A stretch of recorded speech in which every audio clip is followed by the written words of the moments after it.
அழகே அழகு சரியில்ல. அடுத்த வர எபிசோட்ல நம்ம ரேவதி சும்மா இருக்காம வீட்டில் நடந்த எல்லா விஷயத்தையும் மலர்கிட்ட சொல்லிடுறாங்க. மலர்கிட்ட இருந்து பாக்கியராஜ் என்னாச்சு ஏதாச்சுன்னு சொல்லிட்டு தெரிஞ்சுக்கிறாரு. அதனால உடனடியாக தங்கராஜ் இருக்கிற போது சுரேஷ்க்கு ஃபோன் பண்ணி அங்கே என்னடா ஆச்சு, நீ ஏதோ கீழே விழுந்துட்டியா, மதியம் ஏதோ உனக்கு கீழே தள்ளி விட்டுச்சா, என்னடா ஆச்சு அப்படின்னு சொல்லிட்டு கேட்கவும், நிறைய அடிபட்டுருச்சா, நான் உன்னை பார்க்கட்டுமான்னு சொல்லிட்டு கேட்டுக்கிட்டு இருக்காங்க. அதெல்லாம் ஒன்றும் இல்லைன்னு ஃபோனை வை நீ முதல்ல அப்படின்னு சொல்லிட்டு ஃபோனை கட் பண்ணி விட்டுறாங்க.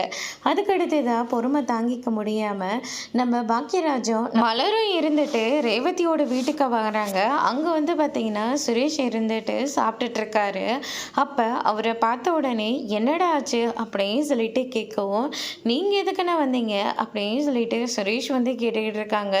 இல்லைடா உன் நெத்தியில் அடிபட்டுருச்சுன்னு தெரிஞ்ச உடனே மனசு தாங்கிக்கல, அதனால தான் உன்னை பார்க்கணுன்னு தோணுச்சு அப்படின்ற மாதிரி நம்ம பாக்கியராஜ் சொல்லிடுறாங்க. அரை நீங்கள் வேற என்ன சும்மா சும்மா இதுக்கெல்லாம் கிளம்பி வரலாமா அப்படின்னு சொல்லிட்டு நம்ம சுரேஷ் சொல்லிட்டு இருக்காங்க. அக்கா இதெல்லாம் உன்னோட வேலை தானே அப்படின்னு சொல்லிட்டு சுரேஷ் இருந்துட்டு ரேவதியும் பிடிச்சி கத்திக்கிட்டு இருக்காங்க.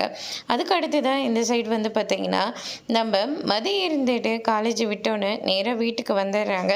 அங்கே பார்த்தீங்கன்னா நம்ம மலரும் பாக்கியராஜ் இருக்கிறத பார்த்த உடனே மதியம் இருந்துட்டு பயங்கர ஷாக் ஆகுறாங்க. அதுக்கடுத்ததாக மலர் இருந்துட்டு மதின்னு சொல்லிட்டு கூப்பிடுறாங்க.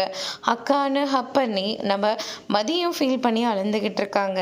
அதோட இன்னைக்கான பிரம்ம முடிச்சிருக்காங்க.